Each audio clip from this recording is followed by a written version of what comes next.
시작할게요. 성부와 성자와 성령의 이름으로. 은총이 아득하신 마리아님 기뻐하소서. 주님께서 함께 계시니 여인 중에 복되시며 태중의 아들 예수님 또한 복되시나이다. 천주의 성모 마리아님 이제와 저희 죽을 때 저희 죄인을 위하여 그러소서. 아멘. 성부와 성자와 성령의 이름으로. 네, 안녕하십니까. 다시 한번 공지합니다. 이거 혹시 길거리에서 발견하신 분은 양쪽으로 하나씩 붙어 있어야 되는데 하나가 없어졌어. 볼펜이에요, 이게. 저기 신약성경 입문 하겠습니다. 어머나.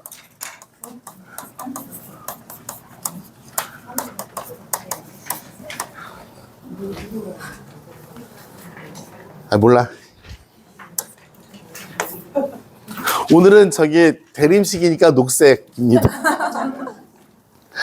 색깔 바꾸는 거 이거 어떻게 하는데 지금 모르겠어요. 아닌가 봐. 네, 신약성경은 모두 몇 권? 27권. 그래서 신약성경의 구성을 우리가 잘 알다시피 4권의 복음서, 1개의 역사서인 사도행전, 그 다음에 이상하게 생긴 요한묵시록, 그 다음에 나머지는 몽창, 서간. 그 서간이 모두 몇 권? 21권, 정답. 21권 중에서 14개는 바오로 사도에게 돌려진, 나머지 7개는 다른 사람들을, 수신인만 있는 서가들 있죠. 로마 신자들에게 보낸 편지. 발신인이 없죠? 바오로 사도의 것들이에요. 반면에 베드로의 편지, 발신인은 있는데 누구한테 보내는지 모르잖아. 네, 그런 서간들은 전 세계 교회. 그래서 바오로 서간이 모두 14권이 있습니다. 우리가 지금 하려고 하는 바오로 서간은 모두 14권으로 이루어졌는데 그 중에 정말 바오로 사도가 썼다 하는 것은 7권이에요. 거기에는 학자들 거의 이견이 없습니다. 하지만 나머지 7권은 바오로 사도가 썼을까, 불러주었을까, 아니면 누가 이름을 도용했을까, 이런 책들이에요. 그래서 그렇게 구성을 되어 있고요. 자, 거의 몇 쪽이에요? 인문이? 인문 맨 앞에 보세요. 맨 앞에. 인문 처음에. 신약성경 21쪽 왼쪽 기둥의 가운데 보시면 2 코린 3장 14절 써 있죠? 네. 바로 윗부분이에요. 신약성경이라고 불리게 된 것은 바오로 사도와 비롯한 사람들의 결론인데, 신약성경에 반대되는 개념은 그 위에는 율법과 예언서예요. 율법과 예언서의 반대되는 개념으로서 신약성경이고요. 그 다음에 그 줄의 밑에서 6번째 줄을 읽겠습니다. 사실 구약 또는 신약의 약은 계약의 준말로서 밑줄 치시는 게 좋을 것 같아요. 하느님과 이스라엘 사이에 맺어진 계약을 가리킨다.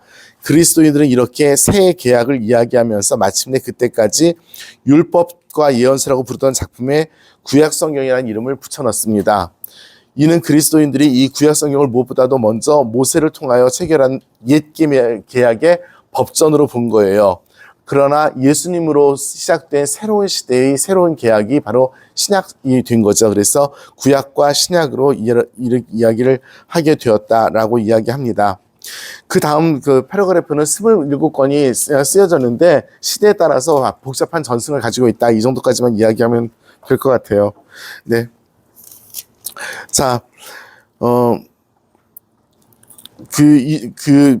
오른쪽 단락 밑에서 5번째 줄부터 읽겠습니다. 이러한 이유로 아무리 간략한 신약성경 인문이라도 제가 읽을게요.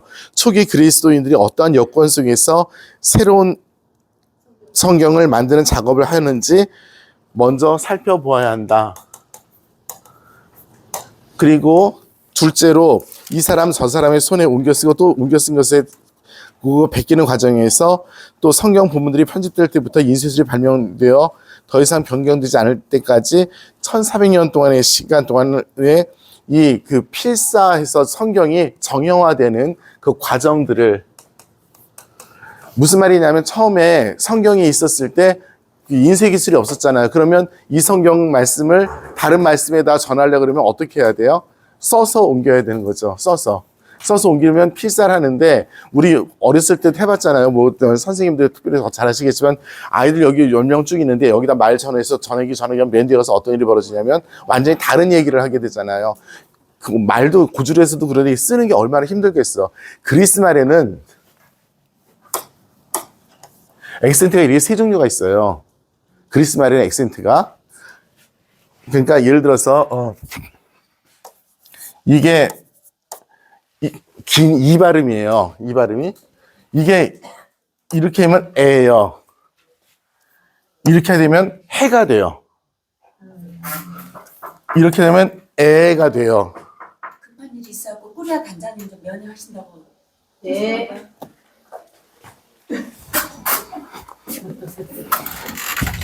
조금만 꼬리아 단장님. 꾸리아 단장님은 아니고 프레시든 단장님 왜요? 아니 꾸리아 단장님한테 잠깐 상담 계속. 꾸리아 단장님 불러달라는 얘기였어? 나를 부르는 게 아니라?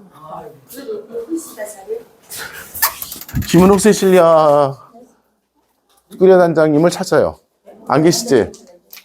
꾸리아 단장님 안 계시죠 여기? 안 계세요 지금. 네. 저를 찾는 게 아니라 꾸리아 단장님을 찾는 거였어요. 그래서 예를 들어서 이렇게 차이가 있는데 쓰는데 이게 칼질이 익숙하지 않은 사람들은 어떻게 할 거야? 대한민국 사람들 예를 들어서 그렇죠? 이런 일이 벌어져요. 작은 예부터 이런 액센트부터 시작을 해가지고 그리스 말 자체가 헷갈리는 단어들이 있어요. 이거 뭐 같아요?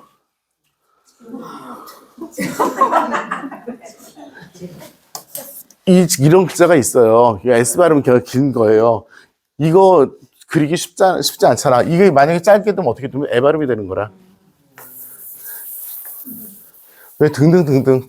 네. 그러다 보니까 우리도 영어 그렇잖아. 영어 쓸 때 처음에 그리잖아요. 마찬가지. 한자도 마찬가지고 상형문자 그렇잖아요. 그런 일이 벌어지니까 이런 그 성경이 고착되는 과정에서 말이 바뀌고 안 바뀌고 그래서 어떤 사본에는 이런 말이 있다. 이렇게 있는 경우들이 있지요. 네. 있어요. 나중에 얘기할게. 네. 그래서 그 1400년은 그러면서 그것들의 수사본, 손으로 된 필사본이죠. 수사본으로 전승되는 과정에서의 변형들을 고려하면서 공부를 해야 된다라고 이야기하는 건데 이건 지금까지 한 건 성경학자들의 눈에서 이런 걸 고려해야 된다라고 말씀드렸고요. 자, 고려는 이제 우리가 대한민국이니까 고려 시대는 그만하기로 하고 1번 신약 성경 경전. 경전에 해당되는 그리스 말은 카논입니다. 그렇게 써요. 보셨어요? 그 그리스 말 익숙하시죠? 네, 저도 안 익숙한 걸로 할게요. 네, 카논입니다. 그리고 우리 저기 막 캐논 카메라. 네, 그겁니다. 그리고 우리 어렸을 때 그 음악 시간에 카논이라고 그러면서 똑같이 반복되는 그런 것들 있죠. 그 카논이라는 말은 정경, 정확하다는 뜻이에요. 그래서 특별히 그 클래식 음악들 좋아하시는 분은 카논 그래서 그건 종교음악인가 보다 이렇게 얘기를 할 텐데 맞기도 하지만 정확하게 돌아가는데 이 용어는 히브리 말 카네처럼 본디 갈대를 뜻하는데 히브리 말에 속한 셈족 말에서 유래하는 차용어일 가능성이 있다. 뭐 별로 중요하진 않아요. 옛날에는 길게 뻗은 갈대가 길이를 재는 자로 사용되었다. 그러니까 딱 우리 도량형을 정할 때 그 갈대를 가지고 이제 한 번, 두 번 이렇게 재는 거지 뭐. 그래서 이 낱말에는 자, 척도, 규범 이런 것이 되고 성경은 그리스도교에서 삶의 규범이기 때문에 카논입니다. 그래서 정경 목록 할 때 카논이라고 이야기를 해요. 일본 사람들이 대단한 게 이걸 갖다가 지네 카메라에다 갖다 집어넣은 거야. 그러니까 찍는 대로 나옵니다. 이 뜻인 거지. 일본 사람들 하나만 더 할까? 이거 뭐예요? 아식스. 운동화.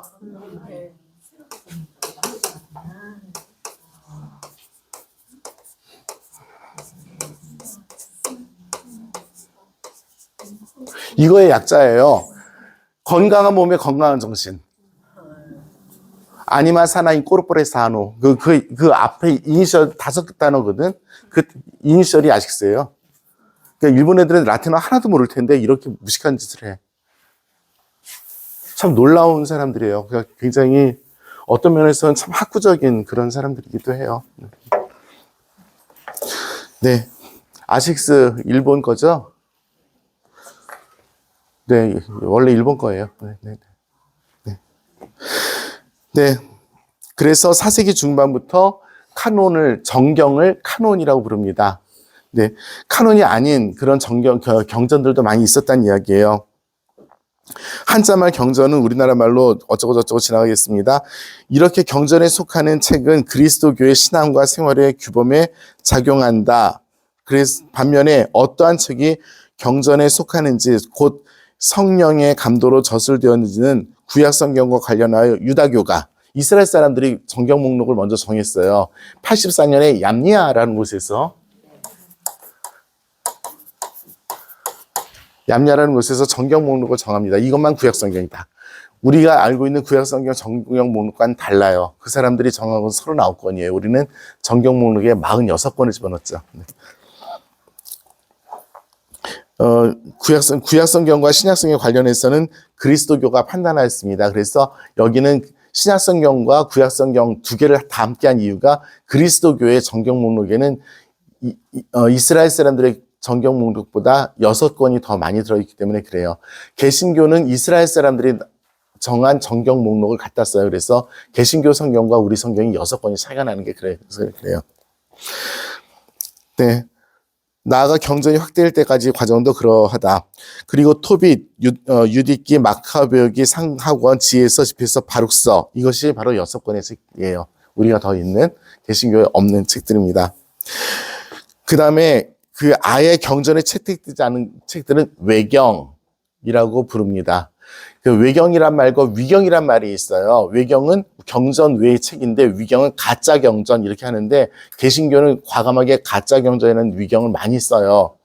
그런데 그 말도 맞는 말인데 우리는 외경이란 말을 더 써요. 왜냐하면 외경에는 도저히 이건 성경이라고 받아들일 수 없는 부분들이 너무 많지만 하느님의 메시지도 담고 있기도 해요. 경우에 따라서. 근데 뭐 도저히 우리가 정경 목록에 넣을 수 없는 것들이 이제 나가는 거죠. 수많은 외경들이 있었습니다. 뭐 지금 정경 목록에 들어있는 것보다 훨씬 더 많은 외경들이 있어요. 우리 교회 안에. 초기 그리스도인들이 어떻게 해서 율법과 예언서라는 제목이 붙은 작품과 덧붙여 거룩한 책들의 새로운 선집을 생각하게 되었으며 또 제작하게 되었는지를 살펴보기로 한다. 해서 신약 성경을 어떻게 우리가 편집했는지, 우리 초대교회에서 어떤 일을 했는지를 지금부터 보겠다라고 하는 겁니다. 머리 아프실 예정이죠? 네, 하나도 안 어려워요. 자, 보세요. 저는 그냥 읽고 있잖아요. 근데 읽고 있으니까 다 이해되시죠? 남이 읽어줘서 그래. 농담이 아니라 진짜로 그래요. 남이 읽어주니까 편하게 들으면서 생각할 시간이 되는데 나 혼자 읽으면 어려워요. 그러니까 이제 독학한다는 게 어렵잖아. 그거예요. 제가 아니라도 누가 읽어도 다 쉽게 이해가 돼요. 책 읽어주는 남자. 자, 첫 세대의 그리스도인들에게 신앙 문제에 관해서 최고의 권위를 행사하는 주체는 두 가지였습니다. 첫째는 초기 그리스도교의 저술가들이 하느님의 계시라는 인식 아래 거의 모든 부분을 인용하는 구약성경입니다. 그리고 그리스도인 사이에 매우 빠르게 퍼져나간 권위의 둘째 주체는 일반적으로 주님이라고 불리시는 예수 그리스도이십니다.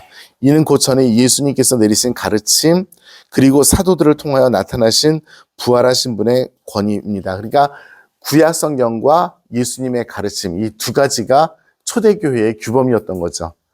그러니까 여기서 빠지는 건 뭐예요? 서간들이 다 빠져 있잖아. 그러니까 복음서와 구약 성경만이 원래의 그 권위를 가진 책이었다라고 하는데요. 구약 성경은 특별히 어떤 부분에서 그 권위를 가졌을까요? 초대교회 교회 신자들은 회당에 가서 함께 예배를 봤어요. 경신예를 했어요. 그 구약 성경에 그 이스라엘 사람들과 함께 기도했어요. 그러면 기도할 때 뭐를 해요? 구약 성경을 읽지. 기도로 뭘 바쳐요? 시편을 바치죠. 예수님께서도 저희 최후의 만찬 끝나시고 나서 찬미가를 부르며 산으로 올라가셨다. 그런 표현이 있죠. 사도행전에도 베드로 사도가 오후 3시에 기도할 시간이 되어서 어디를 갔다 그래요? 성전으로 올라갔다라고 표현합니다. 이처럼 구약 성경이 우리 천주교, 그러니까 그리스도교에 처음부터 영향을 주고 있었던 거예요.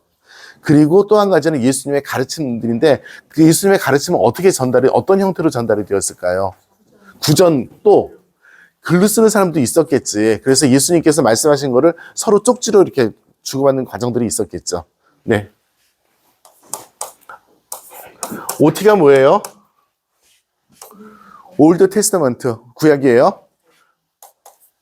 뉴 테스타먼트, 신약. 네. 과 예수님의 말씀. 이 예수님의 말씀이 어떤 어록의 형태로 하나의 스탠다드 폼이 있었을까요? 없었죠, 당연히. 서로 그때 그러니까 12제자들이 예수님하고 쫓아다니면서 글을 쓴 게 아니잖아. 이제 이 양반들은 문맹이었어요. 글씨 쓸 줄 아는 사람 마테오 사도 한 명밖에 없었어요. 다 문맹이, 그러니까 듣고서 말로 전해주면 말을 받아쓸 수 있는 사람들이 썼던 거지, 처음부터 어록이 있었던 건 아니에요. 예. 나중에 큐문헌 가설이 여기 나올지 모르겠는데, 한번 보겠습니다. 그래서 이 주님의 말씀과 사도들의 설교는 오랫동안 구두로만 보존됩니다. 구두 예쁜 것들 신고 오셨나? 네. 자. 그래서 구전전승, 그러니까 구전전승이 굉장히 중요하다는 얘기하고요. 150년까지는 그리스도인들이 거의 무의식적으로 거룩한 책들로 이루어진 새로운 선집의 기본 골격을 형성해 힘을 쏟은 것 같습니다. 처음에는 신앙생활을 하면서 집회를 열고 바오로 사도의 서간 선집을 봉독하였을 가능성이 높습니다. 무슨 뜻이냐면 예수님의 말씀이, 성경이 선포가 돼요. 근데 누가 해설하는 사람이 있어야 될 거 아니야. 근데 해설을 제일 잘하는 사람이 누구예요? 12사도들이지. 그 중에서 제일 똑똑한 사람이 누구냐면 없는 거예요. 정교하게 교리 체계화를 시킨 바울 사도는 굉장히 중요한 역할이 무엇이냐면, 예수님은 하나님 나라를 선포하셨어요. 거기에 바울 사도의 편지들은 어떤 역할을 하냐면, 교리적으로 예수 그리스도가 누구인지, 삼위일체가 누구인지, 교회는 어떻게 운영이 돼야 되는지, 전례는 어떻게 해야 되는지, 윤리생활은 어떻게 해야 되는지를 예수님의 말씀에 입각해서 풀어낼 수 있었던 분이 바오로 사도예요. 그래서 바오로 사도가 되게 중요한 것이 무엇이냐면, 단순하게 하나님의 말씀을 전하는 12사도의 기능만이 아니라 그 12사도가 전한 하나님의 말씀을 가지고 우리가 어떻게 살아야 될지 현실적인 규정들을 만들어내신 분이 바오로 사도예요. 그래서 비웃는 사람들은 얘기해요. 그리스도교가 그리스도의 교회이냐 바오로의 교회이냐 라고 농담을 해요. 예수님께서 가르치지 않을 교리 체계까지도 만들어낸 것 같지 않냐 하면서 이렇게 따지는 사람들도 굉장히 많이 있어요. 그래서 어쨌든 바오로 사도의 이야기들이 굉장히 중요하다는 것을 이야기합니다. 자, 아무튼 2세기 초부터 여러 그리스도교 저술가들이 바오로의 많은 서간을 알고 있었음이 분명합니다. 바오로가 편지를 여기저기다 많이 써댔으니까 그러지. 근데 바오로만 썼나? 아니잖아요. 서로 소통하기 위해서는 그 당시에 편지밖에 없었어요. 그리고 뭐 우체부 아저씨가 있었던 것도 아니고 들고 날라야 되는 거라. 그런데 잘 아시다시피 여행이 가능한 계절이 있어요. 그런가 하면 여행이 가능하지 않은 계절이 있어요. 바오로 사도도 선교 여행을 겨울에는 못 하셔요. 남아있습니다. 나갔다 얼어 죽는데 먹을 것도 없고, 그러니까 따뜻할 때 나가서 선교 여행을 하고, 겨울이 오면 경우에 따라서는 한 장소에 정착해서 그 겨울을 나기도 하고 그러셨어요. 자, 2세기부터 우리 교회가 그러니까 그런 것들을, 바오로 사도의 서간들을 알고 있었음을 이야기합니다. 자, 그 다음 패러그래프. 이 기간 내내 복음서의 위치는 바오로 사도의 서원처럼 명백하게 나타나지는 않습니다. 물론 초대 그리스도교 저술가들의 작품에서 복음서를 인용하거나 시사하는 글귀가 있지만, 복음서가 대중의 어떤 대중적인 전례 행위에서 읽혀졌다, 이거는 모르는 거라고 이야기를 하는 이야기입니다. 지나갑니다. 그 다음 페이지. 대략 150년부터 신약 성경의 경전 형성의 결정적인 시대가 시작됩니다. 유스티누스 순교자가 처음으로 그리스도인들이 주일 집회에 네 복음을 봉독하고 이 복음서들을 사도들부터 해가지고 읽게 했다라고 이야기를 해요. 지금 그래서 어머나 배터리 잔량이 얼마 없대. 네. 하고 유스틴호 순교자는 굉장히 초기 저술가예요. 우리 교회에서 성경 말고 제일 먼저 쓰여진 그리스도교 저술은 사도들의 가르침이라는 책입니다. 그 다음에 책은 디다케라는 책이에요. 이게 100년이 넘어서 나왔어요. 120년 이때쯤 쓰여져. 그러니까 그 전에는 뭐 어떤 저술로 된 그리스도 교리서라든지 이런 것들이 없는 거예요. 현재 남아있는 건 그렇습니다. 그래서 사도들의 가르침, 디다케 이런 것들이 120년 정도에 나왔고, 유스틴호 순교자는 그거 보면 굉장히 빠른 거죠. 유스틴호 주교님이셨고요. 축일 혹시 아세요? 네, 6월 1일입니다. 어떻게 하는데요, 근데? 와우.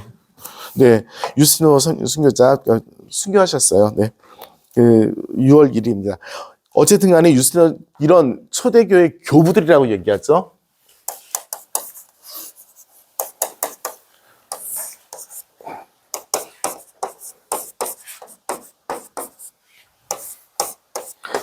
제가 이걸 쓰기 위해서 대문자로 씁니다. 교부들은 항상 대문자로 써요.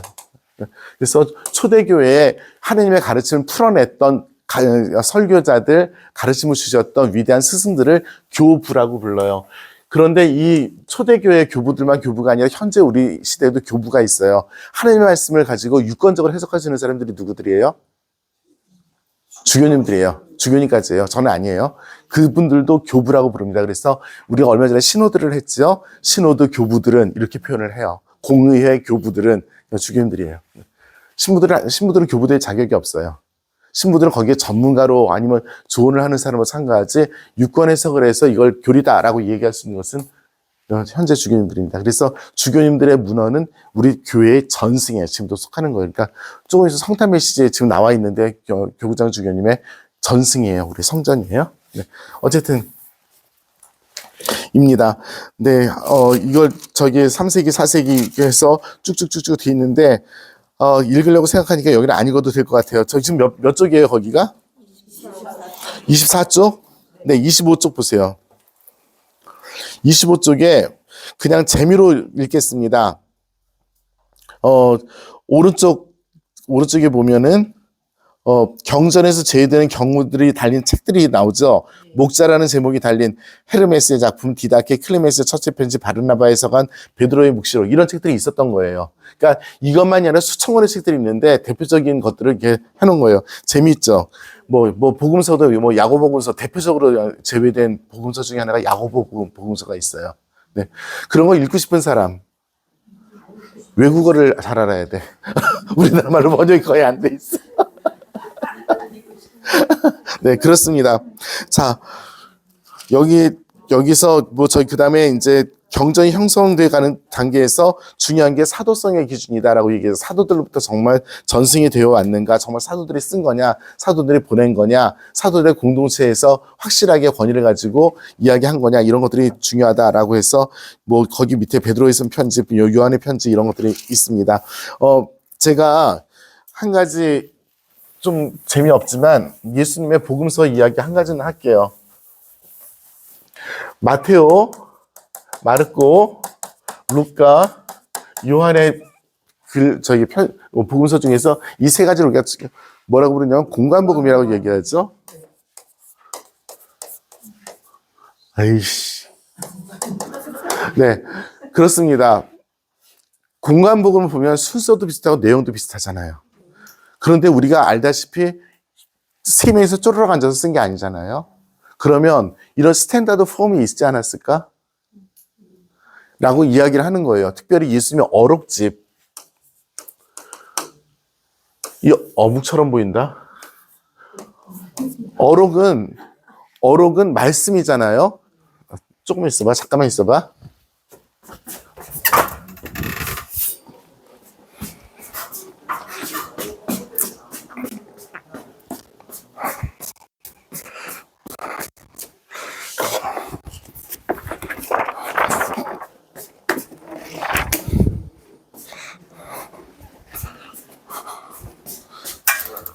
자, 이거 보시면, 이 책 혹시 보신 분? 네 복음서 대조라고 되어 있는데요. 이게 뭐냐면, 이렇게 열면, 마테오, 마르코, 루카, 요한이 같은 거를 이렇게 비교를 해 놓는 거예요. 그거 보면은 이제 뭐 지금 보시다시피 요한복음 쪽은 많이 비어 있고 아예 없는 것도 있고 이렇게 많이 있어요. 마테오, 마르코, 루카는 비슷한 것들이 많고 공통점이 많은데 요한은 뜨문뜨문하고 이런 것들이죠. 도대체 이런 일이 어떻게 벌어졌을까? 마테오 복음서, 마르코 복음서, 루카 복음서가 쓰여진 장소가 다르고 집필한 그 시대도 다르고 대상도 다른데 이런 비슷한 일이 어떤 일이 벌어졌을까 했을 때 맥주 좋아하는 사람.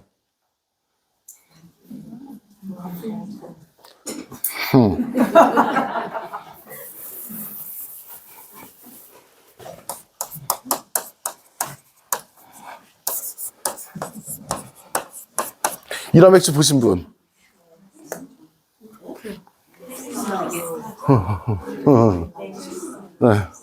네. 이게 샘, 원천이라는 뜻이에요. 이게 오리지널이라는 뜻이고 예수님의 말씀이 있었던 어떤 원천적인 어록집이 있었지 않았을까라는 추정이 있어요. 가정이에요. 그래서 여러 사람들이 이렇게 말씀을 주고받고 했을 때 어떤 하나의 형태가 되어 있는 어록집의 모습이 있지 않았을까? 그것들이 싸돌아다니지 않았을까? 없어요. 없는데 가설이에요. 이거 뭐라고? 샘. 얘가 원천. 그래서 그걸 Q문헌이라고 얘기합니다. Q문헌이라고 이름을 붙였어요. 학자들이. 이것 때문에 독일어. 네. 그렇습니다. 맥주는 필스너 오버크벨. 네. 체코 맥주예요. 네.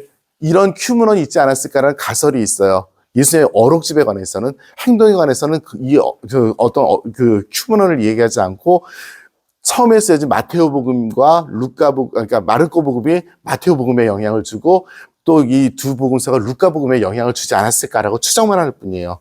그런데 영향을 주었지만 루카 같은 경우는 시간의 도식이 너무나 명백한 것이 루카복음서는 갈릴레아에서부터 예루살렘까지 그냥 여행이에요. 완전히 그 동선을 보면 딱 하나의 동선이 그려져요.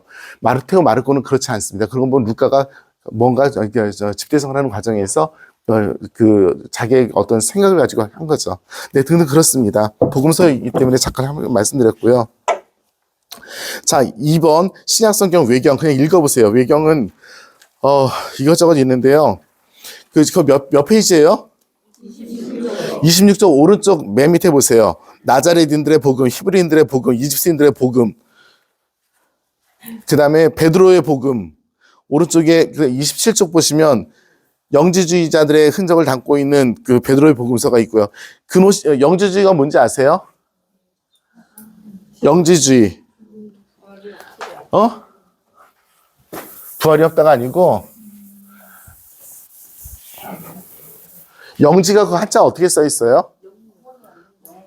영혼 영자에다가 알지자. 그러니까 신령한 지식이에요. 그리스 말로 그노시스가 신령한 지식, 신비로운 지식이에요. 그래서 이거는 그냥 사람들에게 잘 알려지지 않은 그런 지식인데 이것은 조금 신비로운 것이기 때문에 객관적이지 않겠죠?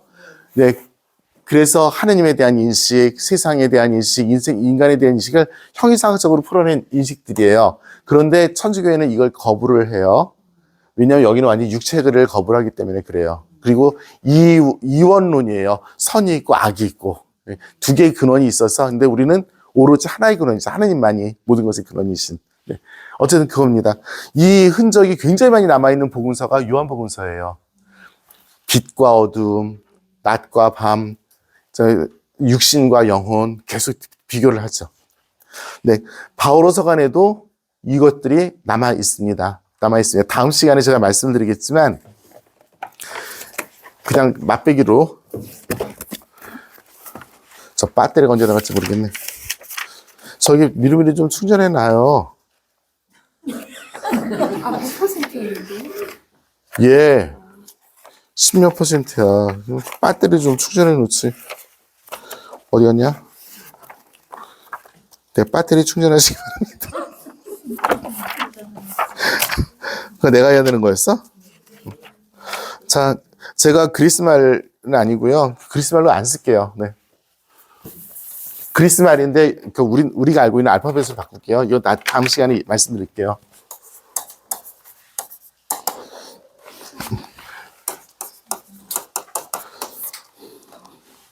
아이씨, 제기를 배워야지 쓰지. 아.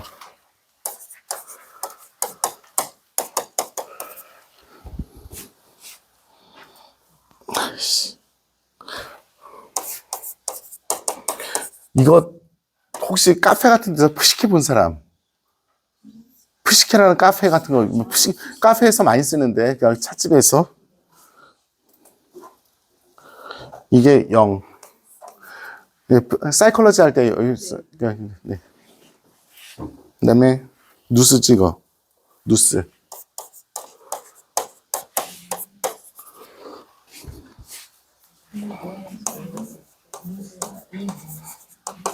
누스. 이성, 머리. 카르디아, 심장, 마음. 우리 의사 병원에 가면 카르디올로지죠. 저기 그 심장학이. 네. 카르디아에서 나온 말이에요. 후노이마. 성령을 가리키는 영입니다. 프노이마. 저기 혹시 다른 나라 가서 이거를 쉽게 발견할 수 있는 데가 어디냐면 차 바람 빠졌을 때 바람 넣어주는 데가 프노이마야. 영이야. 바람. 진짜로 그래요. 그래서 네. 네.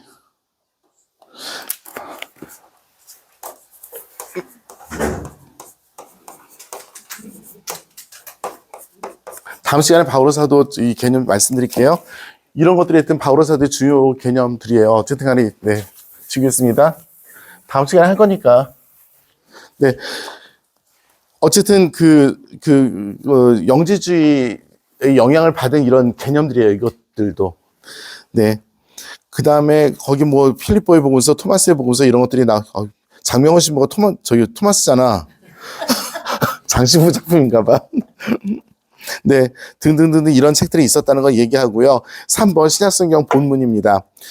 이거는 잘 읽어야 되겠습니다. 3번입니다. 찾으셨어요? 네. 신약성경을 이루는 27책의 본문은 고대 번역본과 교부들의 인용문까지 포함을 될 경우 여러 언어로 쓰였다. 그러니까 원래 그리스말로 쓰였는데 그리스말 필사본이 돌아다니다 보면 자기 나라 말로 쓰게 되겠죠. 근데 몇 세기까지 이 책들을 가지고 성경에 근거한다고 생각하면서 이야기를 할 것인가. 어디 수사본이 몇 세기에 발견됐는데 이걸 갖다가 성경의 원전하고 같은 차원에서 볼 것인가. 이거는 되게 중요한 문제예요.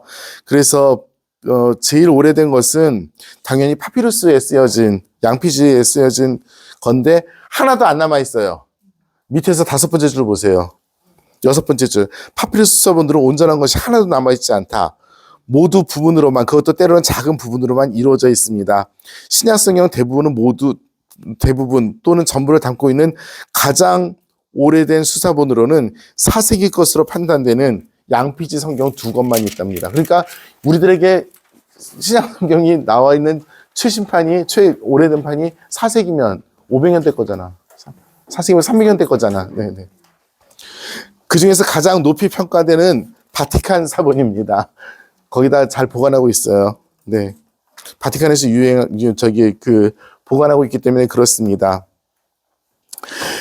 그런데 어디에서 유래하는지 알려지지 않은 이 수사본은 불행히도 일부가 훼손되어 있습니다.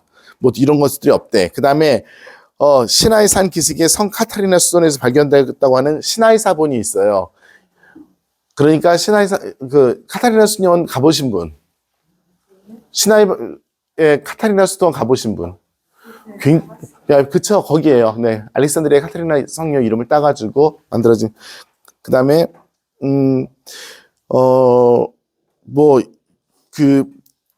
신약성경이 최종 경전에 들지 못한 바르나바 서원과 헤르메스의 목자 일부도 포함된 영국에 있는 수사본이 있답니다. 이런 굉장히 많은 수사본이 있는데, 자, 우리 성경을 한번 볼까요? 우리 성경 맨 앞을 보세요.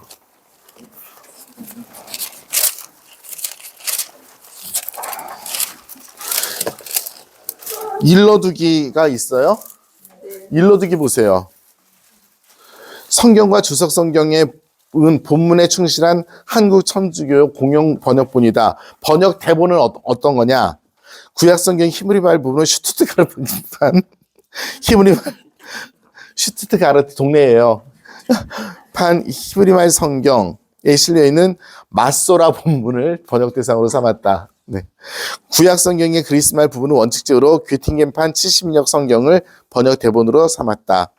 신약 성경은 세계 성경 공회가 발행한 그리스말 신약 성경 1993년판을 번역 대본으로 삼았다. 이해하셨죠? 네, 이런 복잡한 과정을 겪어서 성경이 형성이 되었습니다. 네. 자, 그게 없어요? 앞에? 이 파란색에는 없어요? 뭐, 이따 치고 좋습니다. 그 다음에 오른쪽에 보시면 어느 지역 사본의 특징들 이런 것들이 나와 있는데 우리는 이런 거 공부하면 안 돼요. 왜냐하면 너무 어려워요, 여기는. 그래서 굳이 그렇게 할 필요가 없어요. 네, 그래서 어쨌든 이런 수사본들로 이루어졌다는 걸 보시면 좋겠고요. 지금 우리 몇 페이지 보고 있어요? 28쪽 보시지 마시고 30쪽을 보세요. 30쪽을 보시면 오른쪽에 보면 네슬레 알란트 판이 있을 거예요. 31쪽 오른쪽 가운데 보시면 1520년, 850년인데 네슬레 알란트 판 있죠? 네, 거기는 밑줄 쳐놓으세요. 이게 가장 중요한 현재 번역 대본으로 제일 많이 보는 거예요. 그래서 밑에 보면 세계 성경공회 어쩌고저쩌고 나오는 게 그게 네슬레 알란트 판 이걸 갖다가 제일 많이 현재 이렇게 원어로 보는 판입니다. 네, 다른 건 그냥 지나가겠습니다.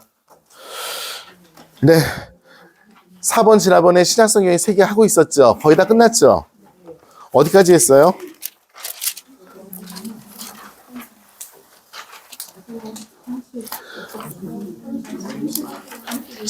어디까지 했다고?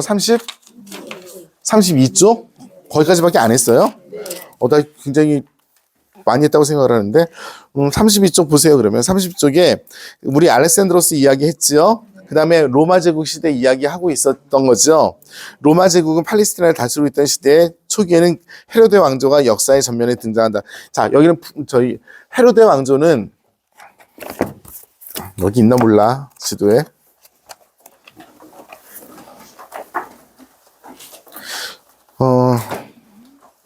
네,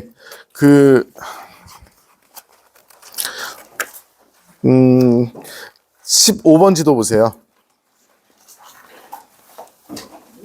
15번 지도. 헤로데라는 사람은 유태인입니다. 그 사람이 로마에 가서 장군 노릇을 해요. 그러니까 군인 노릇을 해요. 그러면서 로마로부터 인정을 받아서 요놈을 갖다가 분봉 왕으로 세워도 좋겠다 해서 핫바지 왕이 됩니다. 우리가 알고 있는 헤로데의 예수님 시대의 헤로데의 아버지 헤로데입니다. 이 사람은. 그래서 거기에 보시면 헤로데 왕국이 분홍색으로 이렇게 칠해져 있어요. 그래서 굉장히 크죠? 네.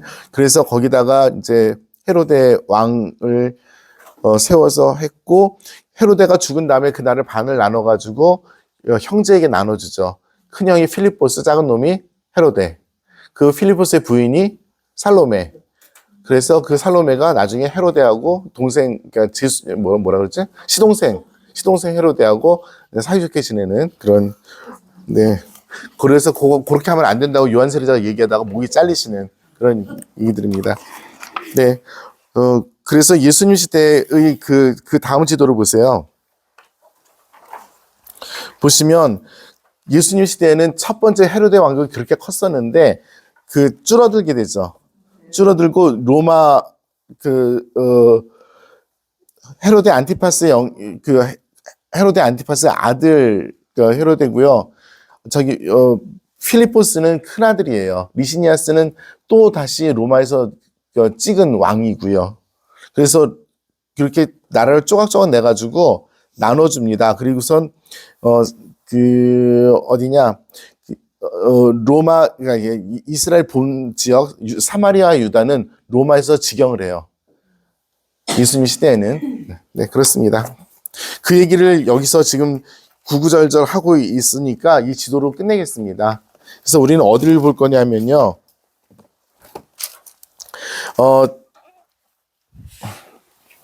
몇 페이지야? 33쪽에 오른쪽 패러그래프를 보세요. 오른쪽 기둥을 보세요.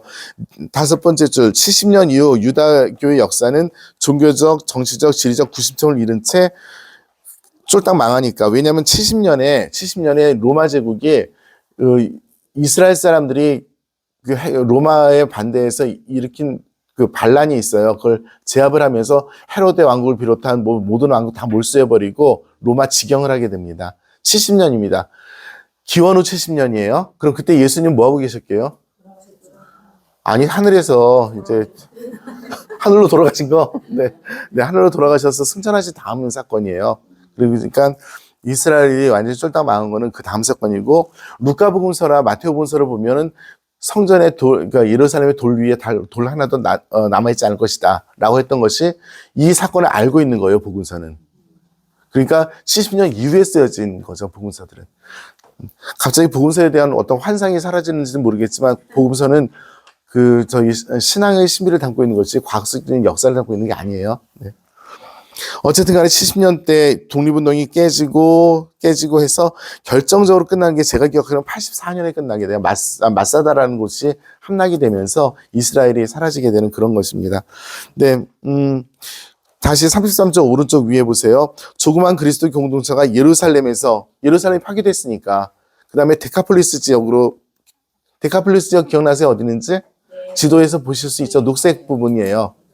어디를 보실 거냐면, 네, 16번 지도 보시면 데카폴리스 지역이 진한 녹색으로 나와 있을 거예요. 찾으실 수 있어요? 네, 그쪽 지역이 어느 나라냐면은 요르단, 네, 그쪽 지역이죠. 갈릴리아 위쪽에 있는 지역들이 시리아 지역, 보라색으로 되어 있는 이쪽 지역으로 먼저 하나님 말씀이 선포되기 시작하죠. 제일 가까우니까. 그리고 그쪽 유태인들이 많이 살았고, 마태복음서는 여기 사람들을 대상으로 쓰여졌어요. 처음 유택의 그리스도인들에게 주어진 복음서입니다. 그래서 우리 엊그제부터 마태복음서, 엊그제가 아니라 월요일부터, 오늘 며칠이야? 17일 복음서가 예수님 족보죠. 마태복음서는 제일 먼저 아브라함의 후손이며 다윗의 자손이신 예수 그리스도의 족보에서 이스라엘의 혈통을 강조를 하는 게 그 이유예요. 마태복음서는 철저하게 유태인들을 중심으로 해서 이 시리아와 그 요르단 지역의 사람들을 중심으로 쓰여졌습니다. 특별히 시리아 지역이 그래요. 거기서부터 이제 흩어지기 시작하는데요. 70년 이후에 지중해 해변, 메소포타미아, 페르시아에 흩어져 사는 유다인들에게, 왜 유다인들이에요? 동족이잖아. 말이 통하겠죠. 외국어를 먼저주로 해. 사도들이 문맹인데 심지어. 그러니까 먼저 다 나가 있는 디아스포라의 동족들에게 하나님의 말씀을 선포하기 시작합니다. 유태인들이. 그리고 나서 이제 유태인들이 자꾸만 이제 거부하게 되니까, 특별히 84년 이후에 얌니아 회의에서 그 종교 회의를 해요. 얌니아에서 종교 회의를 하면서 정경 목록을 정하고 그리스도교를 추방하기로 결정을 해요. 성전에서. 하는 꼴이 하도 이상하니까. 그때부터는 이방인들에게 갈 수밖에 없는 거죠. 더 이상 회당에 들어가지 못하고 성전에 들어가지 못하고 그런 역사를 겪게 되는 거예요. 자, 그 디아스포라라는 단어 찾으실 수 있어요? 여기저기 흩어진 유태인들의 이 거류지, 그 디아스포라는 이스라엘 바깥에서 이스라엘 사람들이 똘똘 뭉쳐서 살던 2차 대전 표현으로 하면 게토인 곳이 디아스포라입니다. 타르소도 큰 디아스포라 중에 하나였어요. 거기에 바오로 사도께서 태어나신 곳인 타르소도 바로 거기 유태인 공동체가 컸고 그 사람들의 상업도 많이 갖고 있었고, 네, 그렇습니다. 디아스포라에 사람이 많은 곳이 이집트의 알렉산드리아, 시리아의 안티오키아, 그리고 로마였다고 해요.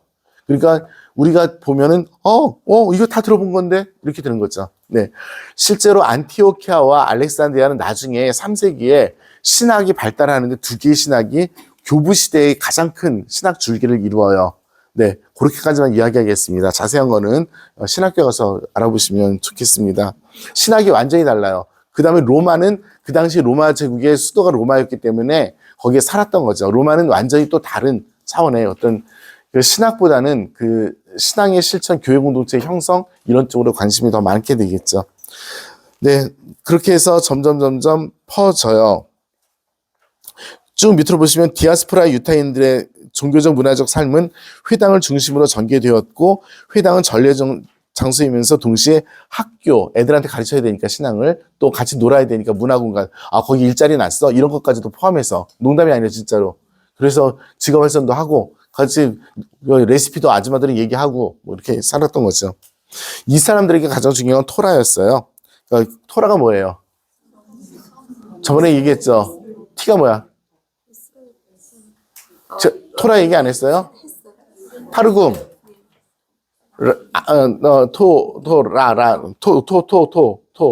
타르굼. 그 다음에 뭐지? 네빔.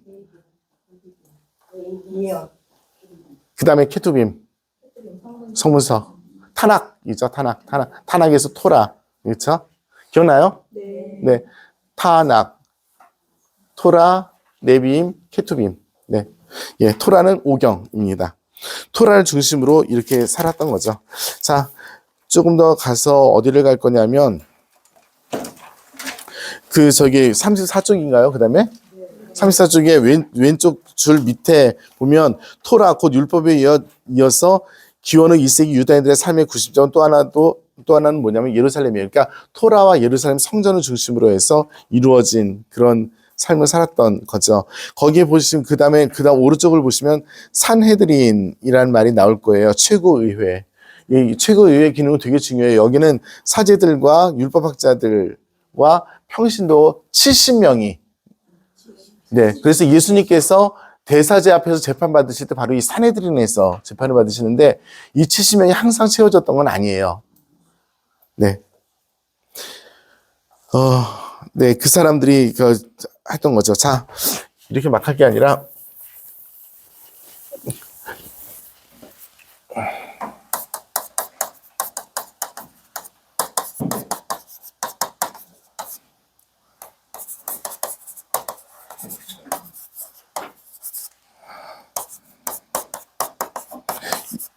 들어보셨어요? 사두가이가 어떤 사람들이에요? 사제들.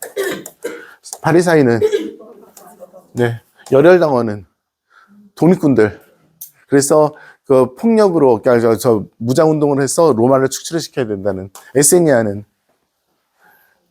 염세주의자들. 그래서 죄의 보석을 위해서 계속 정화례를 치렀던 거기 수도자들처럼 살았던 사람들입니다. 여기 아마 요한 세례자가 처음에 속하지 않았을까 했던, 네, 꿈난 공동체. 예수님의 제자 중에서 열혈당원에 속한 사람이 있었죠. 누구였어요? 그분이 누구시래요? 베드로 사도죠. 네, 또 한 사람이 더 있었어요. 그 베드로 사도예요. 네. 또 한 사람이 더 있었어요. 유다 이스카리옷. 유다 이스카리옷은 그래서 배반하기가 쉬웠지. 쫓아내다 보니까 이건 아니에요. 이건 아니야. 우선 아니 그럼 말로 저 로마 사람들이 물러가겠나? 칼질을 해야지. 예수님께서 루카복음에 보면은 너무나 괴로워하시니까 베드로서가 물어봐요. 칼을 더 준비할까요? 네. 시몬 베드로 사도는 우리들의 초대교황님은 원래 열혈당원의 영향을 받은 사람이에요. 예수님 뭐라 하셔요? 무장 포기, 폭력 포기. 그죠? 네.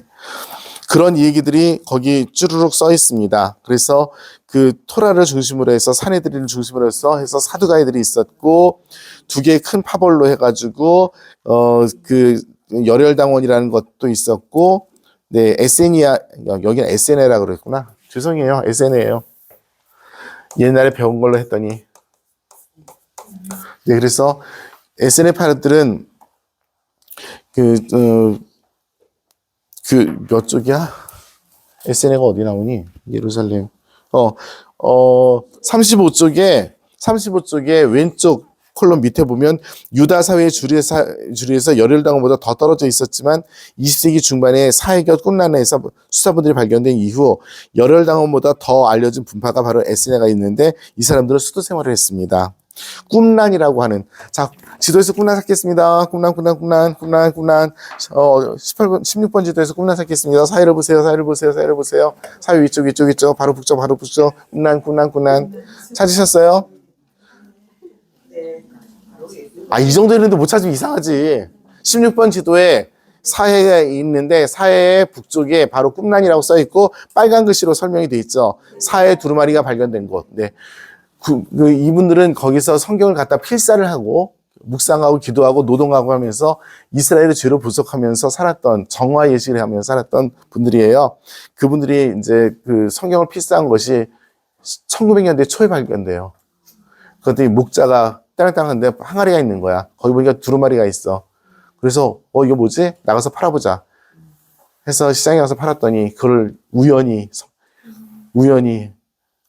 어떤 분이 보고선 기절을 해서 거기가 어디냐 해서 사설이 뒤져서 했습니다.